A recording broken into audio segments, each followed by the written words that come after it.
Hi, friends.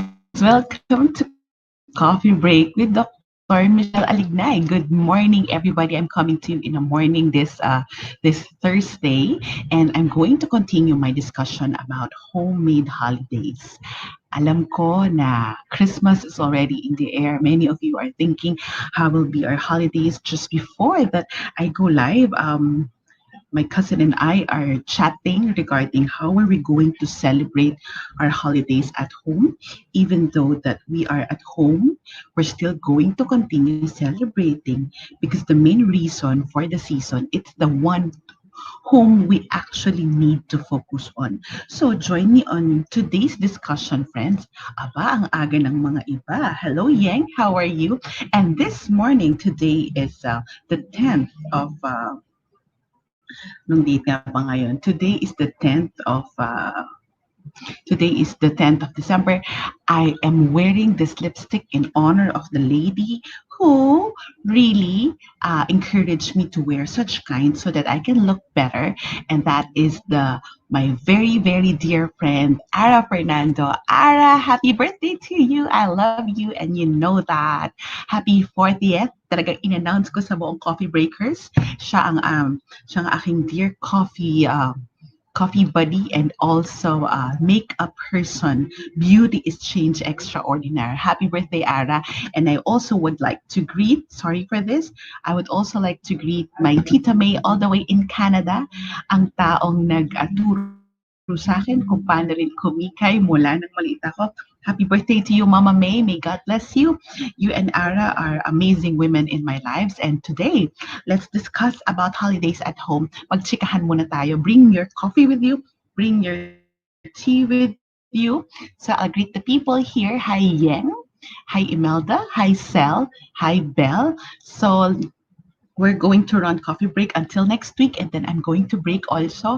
Alam natin na lahat tayo, kailangan natin medyo magpahinga, kailangan natin medyo mag-taper ng ating mga iba't ibang activities din so that we can all be well. Wait ha, I just need to share my own coffee break, diba? Again, I need to share my own coffee break at gulong-gulo na rin ako sa nangyayari sa hindi ako minsan makapag-Facebook live ng sarili kong ayun, hindi ako makapag-watch party ng sarili kong Facebook. Okay, so we're going to continue our discussion about homemade holidays. Homemade holidays or holidays and homemade. And then the other day, we talked about teas. The teas. Oh, good morning, Evans from Queensland. Oh, I love to go back to Australia when everything is all settled. Okay. Good morning, Mike. So good morning again. I'm going to continue my discussion regarding homemade holidays. And I hope that you don't mind. I'm going to show you this Feast magazine. You can order this at feastbooks.ph. Love and Unity in the Family. So this is the December issue. And I would like us to reflect about At Home for the Holidays. That's the article that I wrote for the magazine. So here goes. And imagine when I read when I wrote this article, this was way back, I think September, when my dear friend editor Lisa Kopeng asked for that article. Sabi ko, well, I believe that there is an insight in me that kahit na wala tayo sa lockdown, I think Christmas will still be very different. So I would like us to reflect this morning. How was it then and now? So it's going to be everything homemade. Huwag na tayo mag-isip na ano pa pang mapupuntahan. Saan ba pwedeng pumunta yung mga bata? Kailangan ba talagang ilabas yan? Well, we can do some little things, but let's just stick to the basic. And compared to the previous years, I believe that many of our struggles are coming to terms that it's going to be different. So that's the first thing that I would like us to reflect about. It's going to be different. Can you put that in your comment section? Holidays will be different this year. And how are you with it? Tatanungin ko kayo, mga kaibigan. With all these things, what are you doing umasa ba talaga tayo na lalabas na tayo sa ating mga bahay this holiday season? Pwede kasing hindi pa rin eh. Because kahit na sabihin natin na, okay, wala nga restriction, but do we want to get sick? And do we want to make our family sick for the sake of quote unquote? Yan yung gusto kong pag-isipan natin. And I like it. You are saying that holidays will be different this year. My birthday that fell in August was very different, and it's something, it's a welcome change with all the with all the, I need to go here, I need to do this. And yes, and I like it yung nakangiti ka pa, yung smile ka. Ako rin, alam mo, excited din ako with the simplicity. Similarly, the long holidays, it's going to be very different. uh, and we can pick up lessons beyond the limitation. Can you say that to me? Lessons beyond the limitation. There is a lesson beyond the limitation. Kasi may limit. Hindi may limit nga kung ilang pwede lang yung tao sa bahay. May limit din yung mga bagay na akala natin. Dati, we just take things for granted. Now,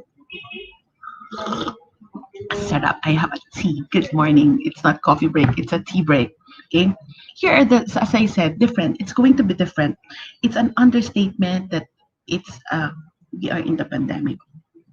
Bakit ko sinabi na it's going to be different? Remember, since we were young, Christmas is a way to do traditions. So, kaya tayo nagre-resist. So many, ang dami kong narinig na many are so sad kasi ngayong Pasko, hindi, hindi, hindi kami magkakasama. Ngayong Pasko, ganito. But as I said, there are limitations. Yes, but there are lessons. Kasi, nakikita ko, the more we allow this present moment to empower us, the more that we can make the most out of it. The more that we allow the present situation na to sink in, na, just to take hold of things. Comparing the then and the now, kasi dati, if we can get stuck to the ways that we have been doing things since we were young. Nung maliit kasi ako, ganito. Kailangan ba talaga na pag Christmas, may lechon at kasama ang buong pamilya? Kailangan ba talaga pag Christmas, makita mo si ganito, makita mo si ganito?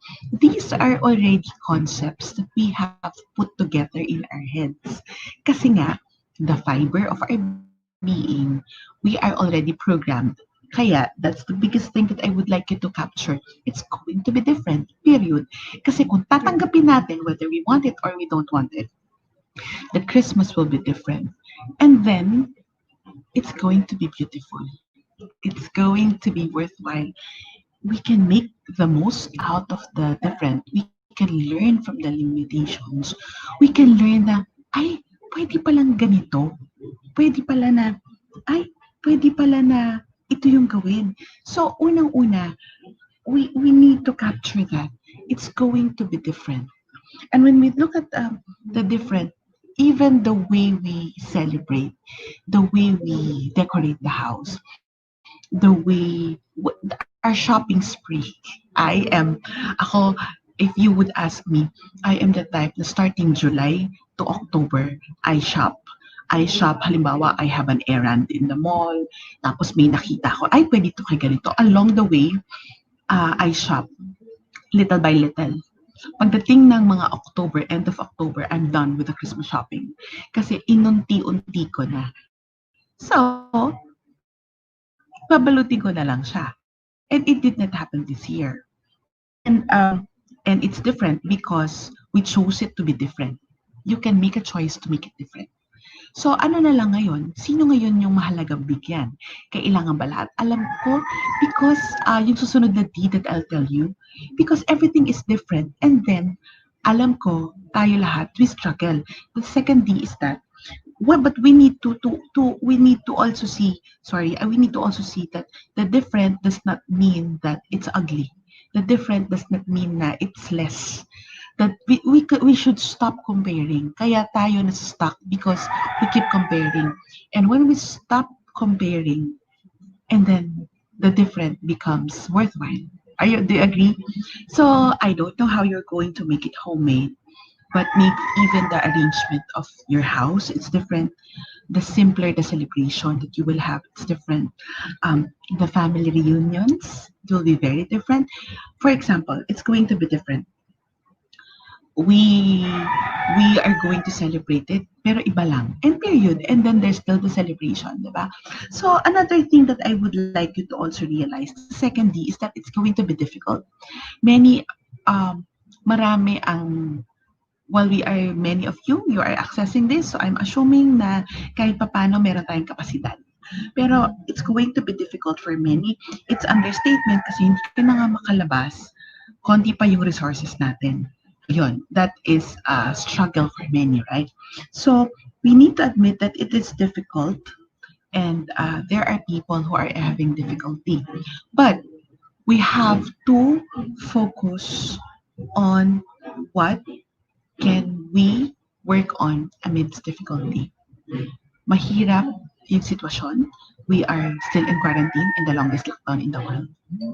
The situation outside is crazy also, but we can start thinking na, ay, maybe it's the opportunity for me in the longest lockdown in the world. It's the opportunity for everybody in the family to stick together so that difficulty can be a way for the family to be better, for the family to find soon the more important values that we have, and for the family to be able to see that amidst of difficulty, we are choosing the more important. At papunta ako dun sa third. So it's gonna be different. It's going to be difficult given yan. The third is we can define it. Can you say that with me? We can define it. Given that it's difficult, given that it's different, we can actually define the holiday we have. Sorry for this, but sometimes hindi natin napansin that over the years, what we see as fun can be very draining. Another day yun. It can be draining kasi do you really would like to attend all the parties that you have? Or, sige na, Pasko naman eh. Meron tayong ganun minsan. Sige na, for the spirit of doing it, for the spirit of Christmas, for the spirit of giving, gawin na natin. But come to think of it, this is the time that since it's difficult, matitira na lang kung ano yung mas importante. And we can define it. Given that it's difficult and different celebration, we can actually define, ay, ito pala yung gusto ko, yung quiet lang kaming mag-anak. We celebrate simply, ito lang yung, ito meron kaming handang konti, and then it's going to be a time of gratitude and prayer. And it's something that you can define. In the previous years, di ba, we have a whole schedule starting December 1, magsisimula na yung mga Christmas party, clan reunions, meet up with friends. Minsan nga kami para, okay, hindi tayo magkita, sa breakfast na lang, yun na lang available schedule eh. Di ba? So you may not be able to spend it also in a vacation, with your family in the province, but it doesn't mean that it's less. Ako naniniwala ako. Because we can define the holiday that we want. We can define the Christmas.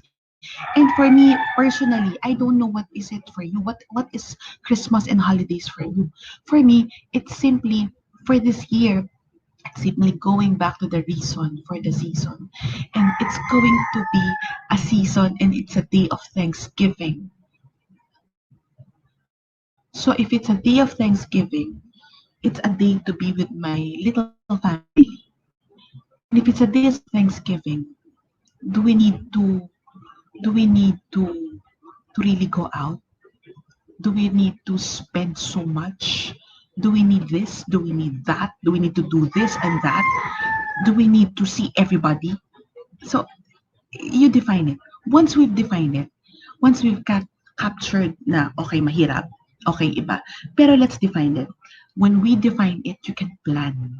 You can plan and you can see this holiday season as everything homemade. You can start from scratch. You can start again. We can again go back to the main reason na nakakalimutan na natin. I know that you would agree with me on this. And the best part is that when we define what the way we want it, we will might be surprised that we like it. No more struggle. Makita natin na iba, pero pwede naman talaga na maging simple Hindi lang tayo nasanay sa simple kasi we in the country, we are a culture na pag Christmas, give all. Give all kahit magkautang-utang, pero we'll give our all. So it may be a time to launch around the house. And alam nyo, ang gusto kong maging definition natin is that we are together. There might be death, there might be pandemic, there might be loss of work and loss of life, but we are still alive. And each day, there is something that we can be grateful for. Do you agree, friends? And lastly, I hope that for you, Christmas will be deliberate. Bakit? When we define the kind of holiday that we have, we can be deliberate in making it homemade. We can be deliberate in fixing the house, in setting the schedule. So, hindi ito yung parang, okay, kung ano na lang yung meron, kung ano na lang yung sabihin ng mga ate ko, sabihin ng parents ko. If you are a family person like me, we can start new traditions. If you have kids, growing kids, na ang tradisyon nyo is magmamano sa ninong at ninang, lalabas, and then you can create tradition. You can watch marathon movies on Christmas Day. You can make your own paramihan na gratitude list. You can also cook together your family meal on Christmas. You can also play board games the whole day long on Christmas. You can play games with family members on Christmas online. You can exchange gift pero claimable next year. 'Di ba? Pwede naman gawin. Pwede naman mangyari. Now, that is being at home. The pandemic is the best way actually for me personally to prone, take note of the word, to prone our festivities para makita natin ano talaga yung mahalaga sa atin. It's being deliberate. And this is also being deliberate with the kind of Christmas we want. We need to be deliberate with the relationships that we need to enrich. And for me, if you are single like Yang, you can enrich your relationship with your sisters, siblings, and parents. And also, if you are a parent like me, you can enrich the relationship and spend a lot of time this Christmas with the kids. Maybe it can be an unplugged time. Alam niyo yun, okay, we'll just set this time to greet everybody online and then after that, let's unplug. It can be like that. And then, being at home, also, it's pruning our intentions. It's being more defined in our faith. Uh, let's make it like a personal retreat. Yan yung nakakalimutan natin gawin. Let's look at it on how God is working in our lives. And next week for the holidays, I would like to invite you in my coffee break sessions. Let's look at the more important things. Ano yung mas mahalaga this Christmas season? So let's come together. It's gonna be, I plan to make it like a personal recap of the year for us, and then we can make a personal retreat, semi-retreat. So bring in your pens and paper. So I am excited to do that recap because I'm going to end 2020 coffee break next year, but I promise you I'll be back next year. So if you have suggestions on probable topics on family life, faith, and well-being, please comment on the comment section or PM me through this through my Facebook page so I can consider those topics and our theme for next year. But remember, I would end with being deliberate. So next, do something deliberate for yourself. Christmas, it's about doing so much for other family members. Do you agree with me? In Christmas, we are encouraged to give, fundraising, donation, giving things and all. But do you give something for yourself? Hindi ito yung shopping spree nyo for yourself, ha? So, do you give something? Sabi mo, Cabs, I'm so blessed sa mga tos nyo. Thank you. But do you do something to bless yourself also? Do you do something for yourself? And next week, we'll focus on the self again. Because this Christmas season, I invite you to be deliberate also on how you are supporting yourself.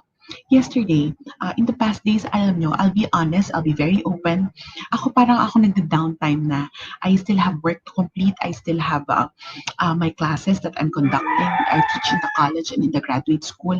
I still have to make them finish their finals and check papers and submit grades for Christmas. But, nagda-downtime na ako.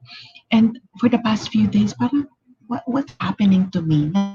Nandun na ako. Kung nagme-midlife na naman ba ako? So, but now, I think, now that I'm talking to you, I think that I need to marami na akong mga naayos na regalo and all for other people. I think it's also time to not to gift myself, but to I'll repeat that word, to pause. I need to have that time of reflection. Ako naman, parang sobrang for the year, ang dami ng ideas, ang dami ng energy lumabas, including here in Coffee Break. But I believe that I need to downtime. I need to, kailangan ko ng medyo mag-reboot at recalibrate yung sarili ko. And please, let's journey together on that. Let's journey together on that. Because Christmas, as I said, we're so used to giving so much. Nakakalimutan natin, friends, na tayo ay nauubos din at tayo po ay, napapagod din, hindi lang halata. I'll be, just a personal sharing. There are Christmases that in our lives that are very, very, very challenging. We had sickness in our family during Christmas season. And there was about 3 Christmas the past 10 years that I find myself crying every January. Bakit? I'm so drained. I'm so tired. Festivities, yung hindi natin napansin. Now that I am more aware, I'm sharing this with you, baka nangyari to sa inyo. Yung suddenly, about lahat phones, 'di ba? Another to another one person connecting to another. Too much of everyone and too much of giving. We were not able to tune into ourselves and to what really matters. And that is being deliberate. Friends, wag nating intayin that burnout or the feeling of being maxed out because of the holidays will creep into us. Ngayon pa lang, if you see that you're tired, please give yourself the season to pause. Everything will be homemade. Kung gusto niyo mag-deliver, homemade pa rin yun, pero sa bahay natin isa-celebrate lahat. We need deliberately find a home in ourselves. That's why the topic is homemade. It's because homemade holidays, we will find a home within. Next week, we'll build more home. The inner home. Tayo sa sarili natin. Na kahit na other people may fail us, other people, our kids may be busy, our spouse may be busy, our family members may be busy, but do we have a home inside us? Do we have a relationship with ourselves that we can talk to? Do we listen to our emotions? Do we know how to be comfortable with ourselves, with being with ourselves? Do you do that? So next week, I hope that you join me in Coffee Break. It's going to be in the afternoon at 1:30 p.m. again. I'll go back to the afternoon schedule for next week. And I do hope that you join me. I'll try to make it on December 15, about an hour. So, um, just remember, homemade holidays. It's yeah, that's our topic for next week. We'll find a home in ourselves. Homemade holidays. It's going to be difficult for many. But as I said, yes, it's difficult. Circumstances are difficult. It's different. Yes, it's different. But we can be more defined and deliberate. We can be more defined and deliberate. Di ba? It's gonna be different. Tapos nakangiti tayo. Diba? And we need to do those. Okay? And also, oh, thank you, Catherine, for getting my books. Samira, Finding a Home in Ourselves. Hi, Brian, all the way in the US, my classmate. God bless you. Imelda. Thank you, everybody, for joining me. I am so blessed also. Sometimes, I'll be honest, ako mismo parang, okay, magka-coffee break ako. Parang, but after conversing with you, I feel better also. I am blessed. If you are blessed, share this to family and friends who need it. But if you are also, I am equally blessed as well. And also, for those of you who are asking, there are people who are asking about my books. If you go to the top page of my Facebook page. You will find there the link for the feast books. It's bit.ly backslash double backslash Doc Michelle. You can get it via hard copies, or you can get it via ebook. So even family and friends abroad, you can gift them with it. So I believe, lalo na dun sa mga tulad natin, may pamilya, family goals book. There are two books. The family goals book are going to be very fitting for them. This is the family goals book. It's my award-winning book. And then the other one, The Beauty of 40. This will unlock so many things with the people 38 onwards who might be going through this season. I have some books here at home that, so if you would like to gift yourself with the books, and I can sign copies, but challenge sa atin ang deliveries if you are far. But if you are near in the metro, just send me a personal message in the Facebook, so in my Facebook account, in this Facebook page, so that let's see if you can get it through me, the signed copies. So that's it for Coffee Break, friends. I hope that this has helped you, and I am looking forward for you to join me next week on our holiday episode.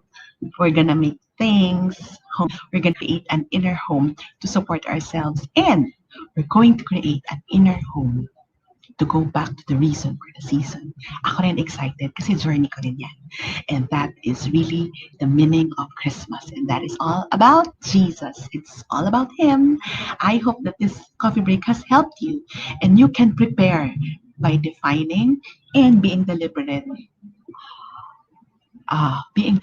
on the Christmas or the holidays that you wish, despite being different and despite being difficult. God bless you all. Thank you, and see you again next week.